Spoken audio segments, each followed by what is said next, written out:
એનું વર્ણન ક્યાં કરવામાં આવ્યું છે? 9 પ્રકારની ભક્તિનું વર્ણન કઈ જગ્યાએ કરેલું છે અને તે વર્ણન આ 9 ભક્તિ નવધા ભક્તિ કોણે કોણે કરેલી છે તે આપ મને જણાવો.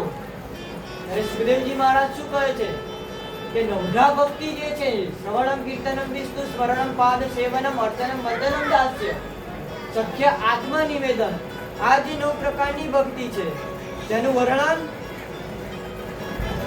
રામાયણમાં કરવામાં આવ્યું છે. નવધા ભક્તિ જે તુલસીદાસજી લખે છે, નવધા ભક્તિનું વર્ણન રામાયણમાં કરવામાં આવ્યું છે.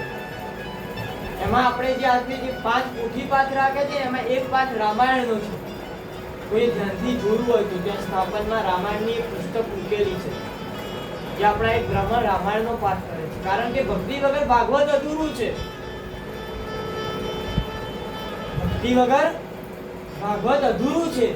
જેવી રીતે કૂવાની અંદર પાણી ન હોય તો કૂવો અધૂરો હોય ને, એમ ભાગવત એ કૂવો છે પણ એની અંદર જો ભક્તિ ન હોય તો એ અધૂરું ગણવામાં આવે છે. જે ભક્તિ સુખદેવજી મહારાજ કહે છે કે શ્રવણમ કીર્તનમ વિષ્ણુ સ્મરણમ પાદ સેવનમ અર્ચનમ વંદનમ દાસ્ય સખ્ય આત્મા નિવેદનમ, આ ભક્તિ કોણે કોણે કરેલી છે તે આપ મને જણાવો. તો શ્રવણ કોને કર્યું? શ્રવણ કર્યું છે પરીક્ષિત મહારાજે. શ્રવણ ભક્તિ જે કરી છે ને એ પરીક્ષિત મહારાજ જેવી હોવી જોઈએ. આપણે તેના જેવી પરીક્ષિત મહારાજ જેવી, જે સુખદેવજી મહારાજ કહે છે અને પરીક્ષિત મહારાજ સાંભળે છે એને શું કહેવાય? શ્રવણ ભક્તિ. શ્રવણમ કીર્તનમ વિષ્ણુ, શ્રવણ કીર્તન કોના જેવું હોવું જોઈએ?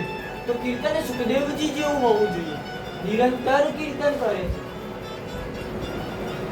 નિરંતર કીર્તન, નહીં ખાવાનું નહીં પીવાનું, ફક્ત હરિનામ સંકીર્તન. હરે રામ રામ રામ હરે હરે, હરે કૃષ્ણ કૃષ્ણ કૃષ્ણ હરે હરે. શ્રવણમ કીર્તનમ વિષ્ણુ. સ્મરણ કોના જેવું હોવું જોઈએ? પ્રહલાદ જેવું સ્મરણ, જે નિત્ય સ્મરણ જ કરે છે ભગવાનનું. જે આપણે કરતા, આપણે તો સંસારનું સ્મરણ કરીએ છીએ. કાલે વાત કરીએ એ પ્રમાણે, પણ સ્મરણ કોના જેવું હોવું જોઈએ? પ્રહલાદ જેવું. શ્રવણમ કીર્તનમ વિષ્ણુ સ્મરણમ પાદ સેવનમ, ચરણોની સેવા કોના જેવી હોવી જોઈએ? લક્ષ્મીજી જેવી. જે લક્ષ્મીજી ક્ષીર સાગર ની અંદર નારાયણના પગ દબાવે છે, પગની સેવા, પાદ સેવન. સ્ત્રી હોય ને ઘરમાં એ રોજ સવારે ઉઠીને પોતાના પતિના પગને સ્પર્શ કરીને આશીર્વાદ લેવા જોઈએ. આપણે લેતા એ પણ એક પ્રકારની ભક્તિ છે. શું છે? ભક્તિ છે. શ્રવણમ કીર્તનમ વિષ્ણુ સ્મરણમ પાદ સેવનમ, પાદ સેવનમ ચરણોની સેવા. આપણા ઘરમાં આપણે ક્ષીર સાગરમાં સૂતેલા ભગવાનનો ફોટો અને પગ દબાવતા લક્ષ્મીજીનો ફોટો મૂર્તિ તો સૌ રાખીએ છીએ, પણ એનું અનુસરણ આપણે કરતા નથી. અનુસરણ કરીએ એવો ફોટો ઘરમાં હોલની અંદર વોલપેપર લાઈન લગાવો તો આપણને ખૂબ ગમે, પણ એનું અનુસરણ કરવું બહુ અઘરું છે. રોજ સવારે તમારા પતિદેવના ચરણ સ્પર્શ કરીને આશીર્વાદ લેવા જોઈએ. જે લક્ષ્મીજી લે છે. શ્રવણમ કીર્તનમ વિષ્ણુ સ્મરણમ પાદ સેવનમ, પાદ સેવન. અર્ચનમ, અર્ચન કોના જેવું હોવું જોઈએ? અર્ચન પૃથ્વીરાજા જેવું હોવું જોઈએ. જે પૃથ્વીરાજાએ અર્ચન કર્યું છે, ફક્ત ભક્તિ જ કરે. ઠાકોરજી શાલિગ્રામની ભક્તિ જ કરી છે, નિરંતર ભક્તિ. બાજુમાં કોણ છે, શું કરે છે, કંઈ જ મતલબ નહીં.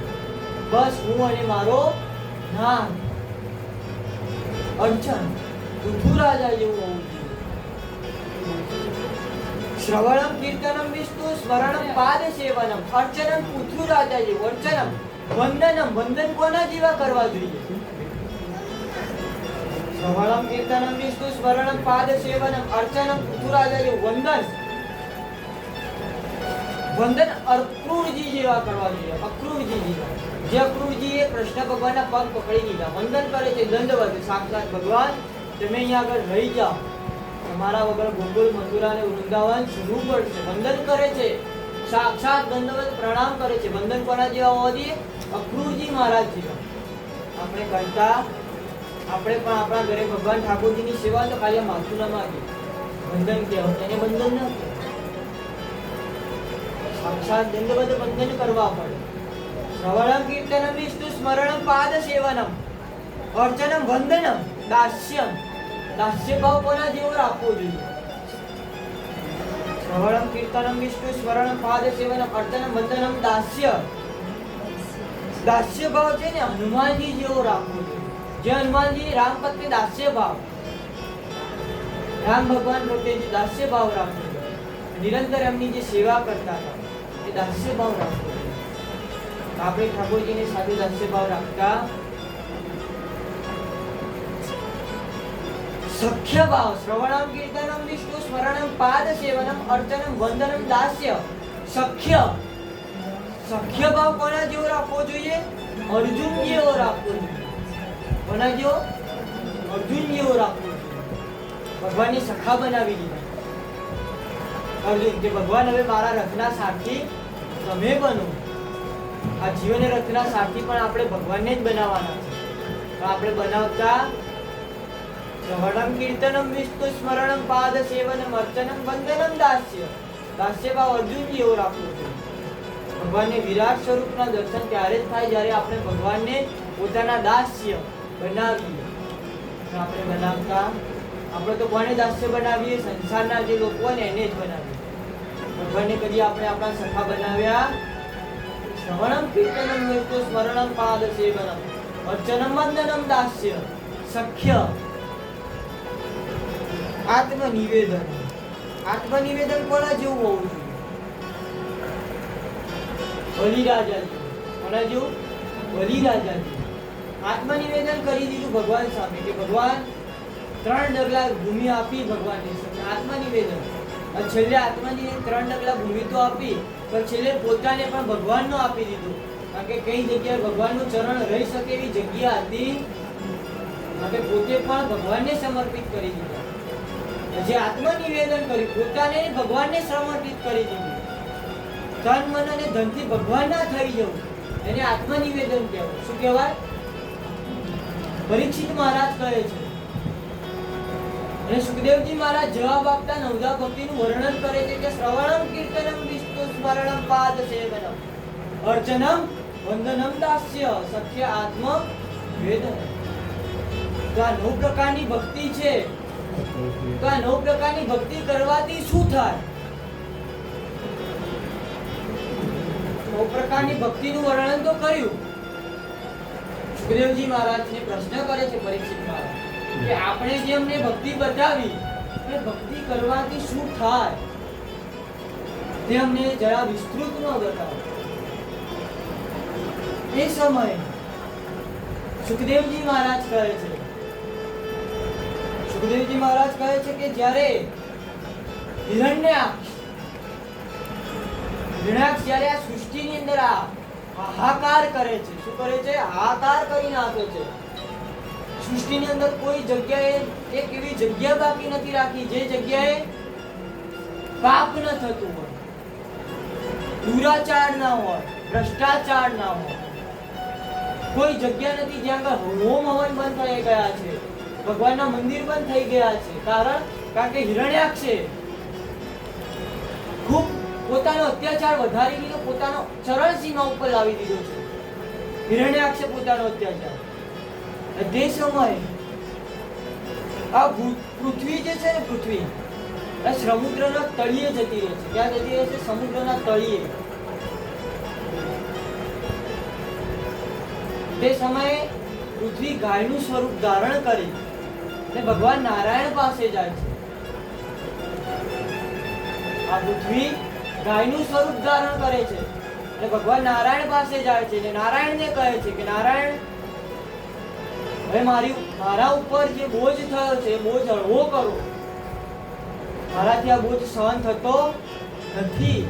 કારણ કે હિરણ્યાક્ષે આ સૃષ્ટિ પર બહુ અત્યાચાર કરી નાખ્યો છે. પૃથ્વી ઉપર ધર્મ નામનું કોઈ તત્વ રહ્યું નથી. અધર્મ વધી ગયો છે ને ધર્મ ક્ષીણ થઈ ગયો છે. માટે તમે મને બચાવો. જે ગાય છે ને, ગાય આપણા ઘરે જે આ ગાય છે ને ધર્મનું સ્વરૂપ છે.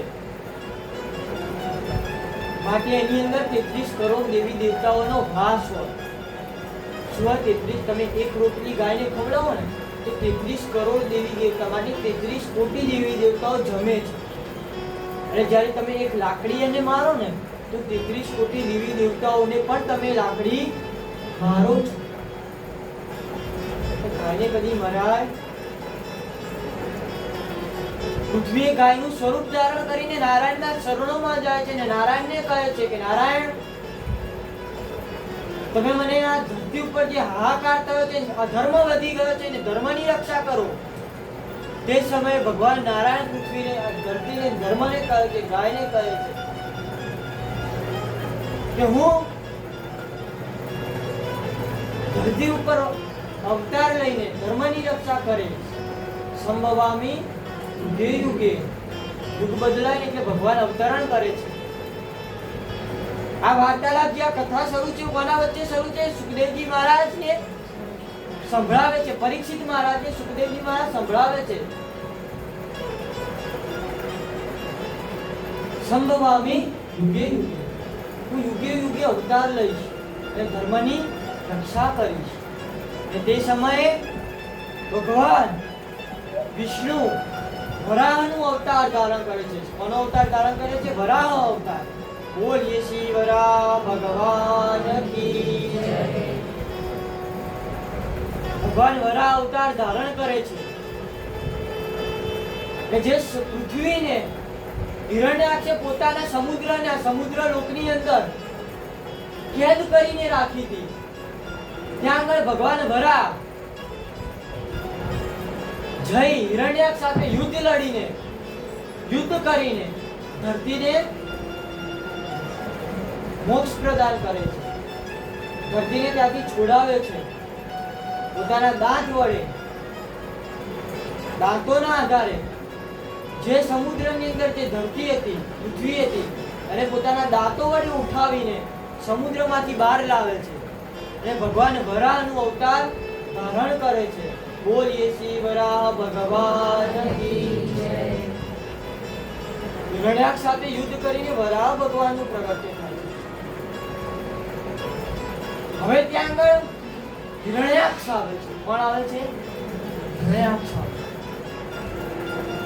હિરણ્યકશ્યપુ અને હિરણ્યાક્ષ અને ભાઈ જે જય અને વિજય હતા. કોણ હતા? જય અને વિજય. જે વૈકુંઠના દ્વારપાળ હતા એ આજે રાક્ષસ થયા છે. કર્મ કેવા હોય પછી વૈકુંઠના દ્વારપાળ હોય રાક્ષસ યોનિમાં, વૈકુંઠના દ્વારપાળ રાક્ષસ યોનિમાં જન્મ લે. પરીક્ષિત મહારાજને આશ્ચર્ય થાય કે આવું કઈ રીતે કે જય વિજય તો વૈકુંઠ સ્વયં નારાયણના લોકના દ્વારપાલ થઈને રાક્ષસ યોનિમાં જન્મ લીધો. ત્યારે સુખદેવજી મહારાજ કહે કે જે સમય સનત કુમારો ભગવાન નારાયણને મળવા માટે જાય, દ્વારપાળ રોકે એટલે ભગવાન નારાયણને મળવા દેતા નથી. તે સમયે સનત કુમારો બટુકોના નાના એ શ્રાપ આપે છે. 4 સનત કુમાર છે જે 4 વેદોના જ્ઞાતા કહેવાય. યજુર્વેદ, સામવેદ, અથર્વવેદ અને ઋગ્વેદ. આપણે રોજ કળશ પૂજા કરીએ છીએ. જે યજમાનો છે એમને ખબર છે કળશની 4 બાજુ 4 પૂજા કરાવે. ઋગ્વેદાય નમઃ, અથર્વવેદાય નમઃ, સામવેદાય નમઃ. એ પૂજા કરાવીએ છીએ મહારાજે ત્યાં યાદ હોય તો કળશમાં. એ સનત કુમારો જ્યારે ભગવાન નારાયણને મળવા માટે જાય અને જય વિજય રોકે છે કે અત્યારે ભગવાન ઘોર નિંદ્રામાં છે, અમે તમને અંદર જવા દઈશું. સનત કુમારો રોષે બળે અને જય વિજયને શ્રાપ આપે છે કે તમારો 4 વખત રાક્ષસ કુળમાં જન્મ થશે. 4 વખત રાક્ષસ કુળમાં જન્મ થશે. કારણ કે 4 સનત કુમાર હતા. 4 વખત 4 રાક્ષસ કુળમાં જન્મ થશે. અને આ બધું દ્રશ્ય અંદર બેઠેલા ક્ષીરસાગરમાં ઘોર નિંદ્રામાં નારાયણ બહાર દેખે છે. એ તો નારાયણ છે. અમે તો બધું ભલે નિંદ્રામાં હોય નજર તો એમની કે જે દિવસે એ સૂઈ ગયા ને એ દિવસે આ બધું આપણે ભગવાનને તો રોજ પોઢાડીએ ને નથી પોઢાડતા? ભગવાનને આપણે રોજ સુવાડીએ છીએ, પણ જે દિવસે સૂઈ ગયો તો વિચાર કરો કે આપણી શું દશા થશે? આપણી દશા શું થશે? જે દિવસે વૈકુંઠનો જે વૈભવ સંભાળનાર છે એ સૂઈ જશે. ભગવાન કદી સૂતા નથી. એ તો બસ ફક્ત પોતાની માયા સંકેલીને પોતાની જે લીલાઓ થઈ રહી છે એનું ફક્ત ધ્યાન રાખે છે. શું રાખે છે? ધ્યાન રાખે. આપણે કહીએ કે ભગવાન સૂઈ ગયા, ભગવાન કદી સૂતા? ભગવાન તો ધ્યાનમાં જાય છે. શેમાં જાય છે? ધ્યાનમાં જઈને બધું જ દેખે છે. દરેક જગ્યાએ નજર જાય. આપણા વેદોની અંદર મંત્ર છે સહસ્ત્ર શિરેખા. ભગવાનના તો સહસ્ત્ર માથા છે. સહસ્ત્ર શિરેખા, સહસ્ત્ર પાદા, સહસ્ત્ર બાહુ. ભગવાન કદી સૂતા? ભગવાનને તો આપણે રોજ સુવાડીએ, રોજ જગાડીએ ઉઘાડો ને દ્વાર વિનંતી કરું વારંવાર, પ્રભુજી ઉઘાડો ને દ્વાર. ભગવાનને આપણે રોજ સુવાડીએ, રોજ જગાડીએ. સનત કુમારો શ્રાપ આપે જય વિજયને. તમારો 4 વખત રાક્ષસકુળમાં અવતરણ થશે ને આ બધું દ્રશ્ય જોઈ જય વિજય રડવા લાગે અને નારાયણને પુકારે, નારાયણ નારાયણ અમને બચાવો. હાહાકાર કરવા લાગે. જય વિજય રડવા લાગ્યા. શું કરવું ખબર ના પડી.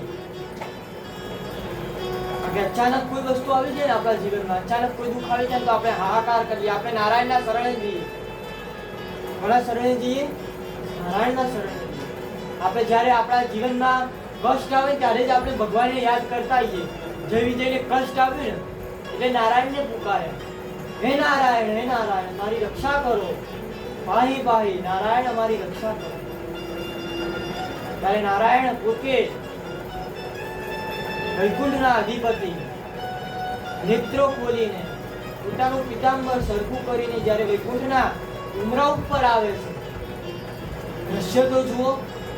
જય વિજય દ્વારપાળ છે, દરવાજા આગળ રૂએ છે, સનત કુમારો રાહ જુએ છે અને નારાયણ પોતાનું પિતાંબર સરખું કરીને દરવાજો ખોલે છે. દ્રશ્ય કેવું રડિયામણું હશે.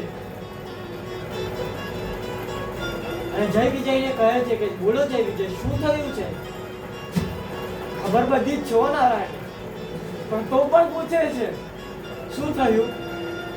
મા બાપને છે ને બધી જ ખબર દીકરાને.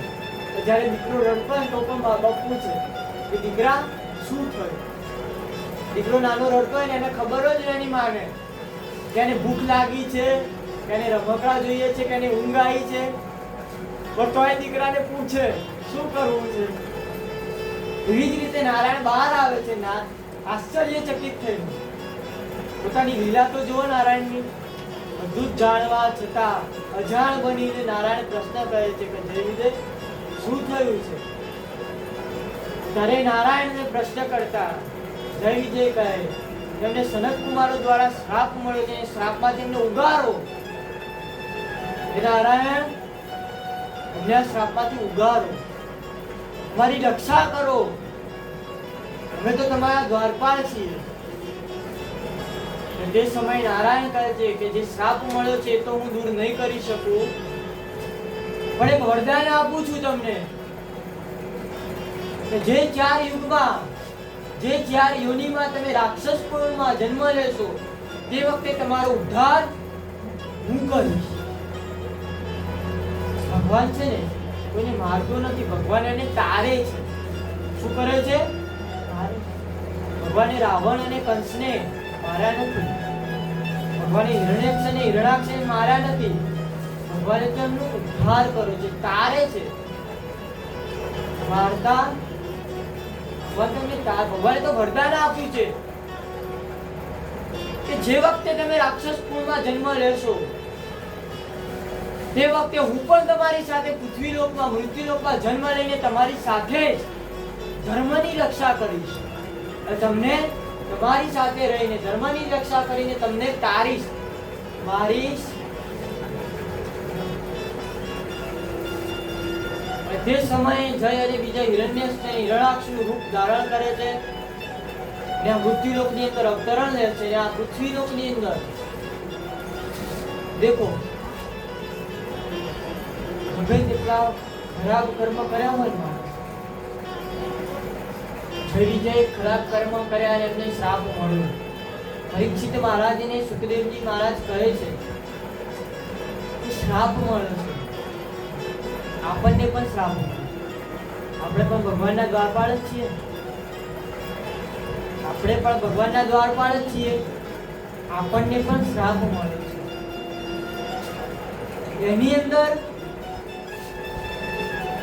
સુખદેવજી મહારાજ પરીક્ષિત મહારાજને કહે કે આ જે હિરણ્યક્ષ ને હિરણાક્ષ છે ને, આટલા ખરાબ કર્મ હોવા છતાં પણ એમના ઘરે ભક્ત પ્રહલાદનો જન્મ થાય છે. વિચાર કરો, ખરાબ કર્મ કરવા હોવા છતાં પણ ભક્ત જેવા ભક્તને જન્મ થતો હોય. કારણ કે જ્યાં અધર્મની શરૂઆત થતી હોય ને ત્યાં આગળ ધર્મ એના મૂળ પાયામાં હોય. શું હોય? મૂળ પાયામાં. એ વૈકુંઠના દ્વારપાળ હતા ને એટલે એમના ઘરે કોનો જન્મ થયો? ભક્ત જેવા ભક્ત પ્રહલાદનો જન્મ થયો. પ્રહલાદનો જન્મ થાય છે એટલે માતા પિતા હિરણાક્ષ છે એટલે ભગવાનનું નામ લેવા દેતા નથી. એક જ વસ્તુ કે નારાયણ જેવું કોઈ તત્વ આ સૃષ્ટિમાં છે નહીં. નારાયણને પણ હું ભોજન આપું છું. શું કહે? નારાયણને પણ હું ભોજન આપું છું, નારાયણને પણ હું સુવાડું છું, નારાયણને હું પણ જગાડું છું, નારાયણને રહેવા માટે જગ્યા હું આપું છું, નારાયણને હું સાચવું છું. હિરણાક્ષ શું કહે? નારાયણને હું સાચવું છું. આ પ્રશ્ન હિરણાક્ષનો નથી, આપણો છે. આપણે શું કહીએ કે લાલાને હું જગાડું, લાલાને હું ખવડાવું કહીએ છીએ. આપણી અંદરનો શું થયો? હિરણાક્ષ થયો. થયો કે નહીં? હિરણાક્ષ કહે છે પ્રહલાદને કે તારે આની સેવા પૂજા કરવાની, જેની સેવા પૂજા હું કરું છું તારે એની સેવા પૂજા નહીં કરવાની, તારે મારી સેવા પૂજા કરવાની. તારે નારાયણનું સ્મરણ કરવાનું નહીં, તારે નિત્ય મારું સ્મરણ કરવાનું. આપણા જીવનમાં પણ કંઈક આવું જ છે. આપણા માતા પિતા પણ અમુક જગ્યાએ, અમુક માતા પિતા આ જનરેશનમાં છે ને, પોતાના દીકરો જ્યારે મંદિરમાં જતો હોય ને તો ટોકે, તારે મંદિરમાં જવાનું, પૂજા પાઠ કરવાના, તારે મારી જાયદાદ મારી પ્રોપર્ટીને અમને સાચવવાના, ભગવાનને હંમેશા. આ પ્રશ્ન હિરણાક્ષનો નથી, આપણો છે, આપણા જ. એવું પણ કહે છે સુખદેવજી મહારાજ પરીક્ષિતને સમજાવે છે કે આ પ્રશ્ન ફક્ત તારો કે મારો નથી, આ પ્રશ્ન સમસ્ત માનવ જગતનો છે, માનવ જાતનો છે.